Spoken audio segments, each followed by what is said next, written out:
తులసీదాస్ గారు చెంబుతో కాసిన నీళ్లు తీసుకొచ్చి రావి చెట్టు మొదట్లో పోసి రావి చెట్టు కింద కూర్చుని తపస్సు చేస్తుండేవారు. ఆ రావి చెట్టు మొదట్లో గంగ నీళ్లు పోస్తుంటే గంగాజలం తగిలిందో ఏమో ఒక బ్రహ్మరాక్షసుడు పైనుంచి కిందకి దిగాడు. బ్రహ్మరాక్షసుడు అంటే ఎవరు అనుకుంటారేమో, వేదం చదువుకుని కూడా దొంగతనాలు లాంటివి చేసి బ్రతికిన వాళ్ళు బ్రహ్మరాక్షసులు అవుతారు. అటువంటి బ్రహ్మరాక్షసుడు క్రిందికి దిగి అన్నాడు, నువ్వు నాకు మహోపకారం చేశావు, ఎప్పటి నుంచో ఈ చెట్టు మీద పడున్నాను. నువ్వు గంగాజలాన్ని తెచ్చి ఈ చెట్టు మొదట్లో పోసినప్పుడు గంగాజల స్పర్శ చేత నా పాపం శమించింది. నేను సాధారణ రూపాన్ని పొందాను. నీకు నేను ప్రత్యుపకారం చెయ్యాలనుకుంటున్నాను. నీవు రామదర్శనం కోసం పరితపిస్తున్నావు. నీకు రామదర్శనం కావాలి అంటే చేయించగలిగిన వారు హనుమ ఒక్కరే. హనుమ రోజు వస్తుంటారు. ఎక్కడికొస్తారో తెలుసా?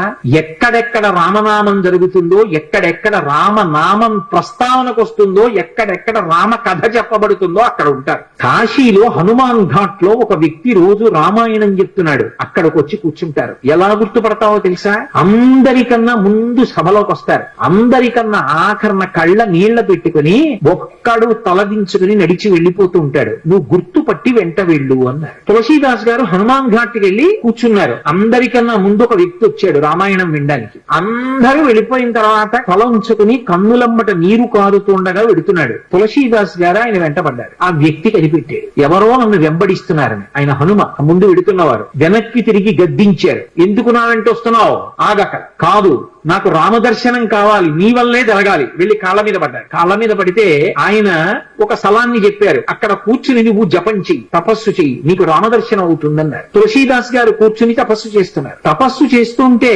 రామలక్ష్మణులు ఇద్దరు రాజకుమారుల రూపంలో గుర్రాల మీద వచ్చారు. వచ్చి గుర్రాలు దిగి అరుగు మీద సేద తీరారు. ఎవరో రాజకుమారులని తులసీదాస్ గారు ఊరుకున్నారు. వాళ్ళిద్దరూ గుర్రం ఎక్కి వెళ్ళిపోయారు. హనుమ వచ్చారు. రామలక్ష్మణులు వచ్చారు, గుర్తుపట్టావా అన్నారు. ఎప్పుడు వచ్చారు అన్నారు. అయ్యో, ఇద్దరు రాజకుమారుల వేషంలో వచ్చారయా, నువ్వు గుర్తుపట్టలేదు, వెళ్ళిపోయారు. ఎంతో బాధపడ్డారు. మళ్లీ సాధన చెయ్యన్నారు. మళ్లీ సాధన మొదలుపెట్టారు. మళ్లీ సాధన మొదలు పెడితే కొన్నాళ్ళు అయిపోయిన తర్వాత చిన్న పిల్లవాడి రూపంలో రాముడు వచ్చాడు. గంధం తీస్తున్నారు తులసీదాస్ గారు రామచంద్రమూర్తికి అనులేపనం చేయడానికి. చిన్న పిల్లవాడి రూపంలో వచ్చి తాతా తాతా నాకు గంధం ఇస్తావా అని అడిగాడు. ఇది రాముడి కోసం రా పో అన్నారు తులసీదాస్ గారు. మళ్లీ పొమ్మంటున్నాడు రా రాముడు వస్తే అని హనుమ వెంటనే పంజరంలో చిలక రూపంలో వచ్చి పాట పాడారు. రాముడు బాలుడి రూపంలో వచ్చి తులసీదాస్ గారిని గంధం అడుగుతున్నాడు. గుర్తించలేని తులసీదాసు వెళ్ళిపోమ్మంటున్నాడు అని. అది విన్నటువంటి తులసీదాస్ గారు వెంటనే పిల్లవాడి కాళ్ళు పట్టుకుని పిల్లవాడి కాళ్ళ మీద పడ్డారు. పడగానే రామచంద్రమూర్తిగా దర్శనమిచ్చారు.